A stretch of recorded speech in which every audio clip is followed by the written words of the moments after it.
Family Radio Talk Network. The program is Focal Point. My name is Brian Fisher, your congenial, convivial, and amiable host as always. I'm very pleased and honored to welcome to our studio here, a remote studio from the Omni Shoreham Hotel in Washington, D.C., Congressman Steve King of the great state of Iowa, who's been a frequent guest on AFR Talk and on Focal Point. Congressman, welcome to Focal Point. Well, thanks for having me. I appreciate the chance to have a conversation today, Brian. Well, Congressman, everybody's talking about what's going on over in the Middle East, and I just kind of wanted to get your reaction. I had Lieutenant General Jerry Boykin here, who headed up the original part of the Delta Force, commanded Green Berets, and I'll tell you, the general had smoke coming out of his ears at kind of the weakness of the response of this administration to this threat. What as a sitting congressman, what's kind of your take about what's going on over there and our response to it? Well, those attacks were attacks on sovereign U.S. territory. They were attacks on the United States. They were acts of war. And even though I cannot imagine the embassies here in Washington, D.C. being overrun by people from the streets in Washington, D.C. and not having our military in there to protect those sovereign territories of our guest countries that are here in America. That's the same standard for each of those countries, Yemen and Libya and also Egypt. And so I'd argue we needed a lot stronger response. I thought the president's response was tepid at best. And first to have the statement out there for however many hours it was, the apology that somehow there was a movie that insulted some people. And by the way, even our conservative people, our conservative news took, I think, more than 24 hours to even come to the conclusion that this was September 11th that it happened on, and that it was unlikely that it was a coincidence that was a spontaneous eruption from the people in the streets. So I'd say reinforce those embassies, repel Marines down inside those embassies, defend them, and let no one come across that wall. You know, Michelle Bachmann gave a great speech this morning here at the Values Voter Summit, and she talked about the fact that, you know, this Muslim protest, just what you're saying, Congressman, is not just sort of coincidental. It's very deliberate. It's part of a long-range plan that the Muslim nations have to try to criminalize any criticism of Islam. Absolutely no accident that they struck on 9/11. The movie is just a pretext, and even this administration is trying to pretend that this is really all about that movie. It's not. It's about a much larger and more sinister agenda. You know, Brian, I thought you would think they would have given up on that by now, trying to convince the Americans or anybody else that it was about the movie. What must they think of the sum total of the intelligence of the American people? That's an insult to the intelligence of the American people to think that. Well, and that's one of the things I was pleased about with Governor Romney. You know, I've had my differences with the governor, and certainly there are some issues where we still, you know, I still have some reservations about him. But I thought his response on this issue was strong. It was forthright. I thought it was presidential, and I thought it was unfortunate that not only the left-wing media, but even some conservatives kind of came out with criticism of Governor Romney, because I thought the signal that he was sending was a signal of strength and assertiveness, just what we needed to have. Well, it was a signal of strength, and I'm glad that Mitt Romney made the statement that he made. If it hadn't been for that, what kind of message would have been sent over in that part of the world? And if Mitt Romney had been silent on this without uttering anything, then the terrorists are free to believe what they would believe, so the deterrent factor wouldn't be in place until Romney would become president. Although I look back on that in 1980 when we were watching the 440 days of the disgrace that was visited upon our Americans. Let me interject here, Congressman.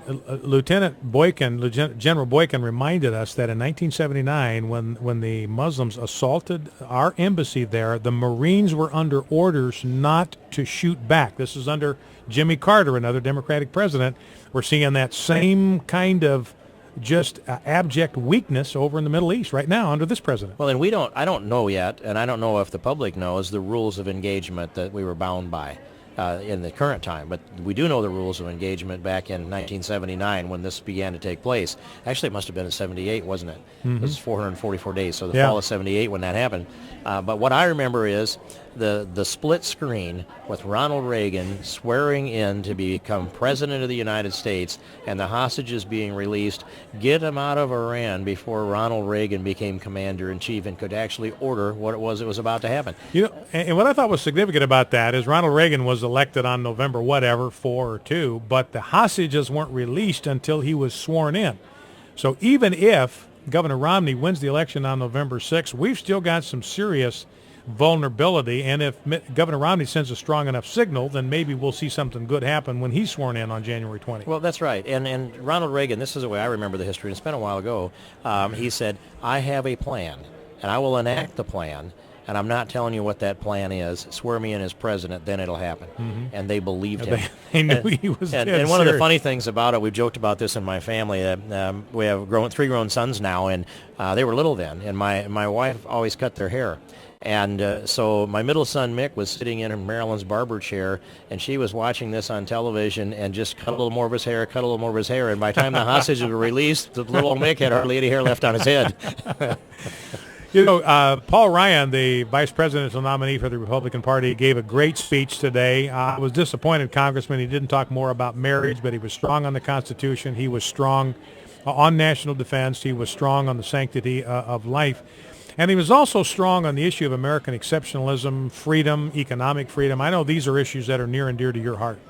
Well, they are, and I serve on the Judiciary Committee, one of the non-lawyers on the Judiciary Committee, and on the Constitution Subcommittee each year that I've been here in Congress.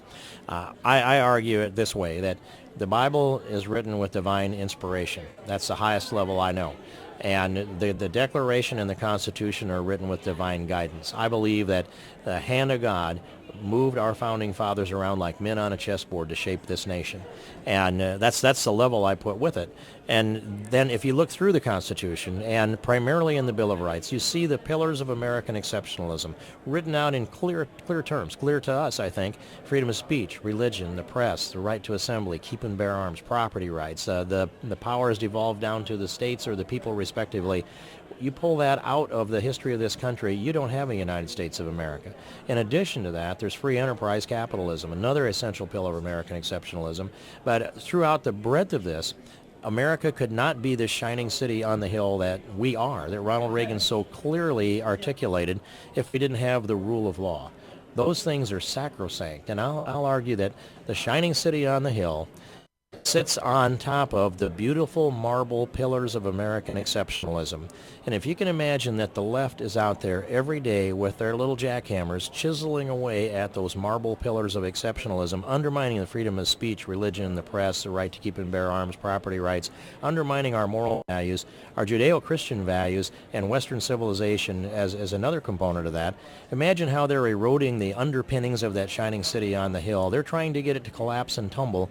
They don't know what they would put in place that they would build on top of the rubble, but they're trying to create a rubble out of that shining city on the hill.